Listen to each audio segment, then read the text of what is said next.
বৃষ্টির নিচে দাঁড়িয়ে দোয়া করলে দোয়া কবুল করে কে? করেন আপনারা? বৃষ্টি পড়লে কি গান লাগায় দেন? বৃষ্টি পরে টাপুর টুপুর, ওই যে পোলাপাইন কয় পায়ে দিয়ে সোনান্নপুর, আঁকা বাঁকা মেঠো পথে কোন রূপসী হেঁটে যায়, আমিও আছি তোমার সাথে, আছে না নাই? বৃষ্টি পড়লে মানুষ গান লাগায় দেয়, হিন্দি সিরিয়াল লাগায় দেয়। নো, বৃষ্টি দেখলে আল্লাহর হাবিব ভয় পেয়ে যেতেন, একবার ঘরে ঢুকতেন আরেকবার বেরোতেন।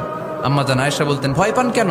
আল্লাহর হাবিব বললেন, জানি না এই মেঘ থেকে বজ্রপাত এসে মদিনাটারে জ্বালিয়ে দিবে নাকি মেঘ থেকে বৃষ্টি এসে মদিনাটারে উর্বর করে দিবে, আমি তো জানি না, ভয় হয়। দোয়া করতেন, আল্লাহুম্মা আসকিনা গাইসান মুগীসান মারিআন মারিআন নাফিআন গায়রা দার আজিলান গায়রা আজিল। আল্লাহ, আপনি উপকারী বৃষ্টি দেন, এমন বৃষ্টি যেটাতে আমাদের রিজিক আছে, গবাদি পশুগুলোর রিজিক আছে, কল্যাণজনক বৃষ্টি দেন, ভালো বৃষ্টি হইলে তাড়াতাড়ি দেন, দেরি করেন না কোন। সুবহানাল্লাহ।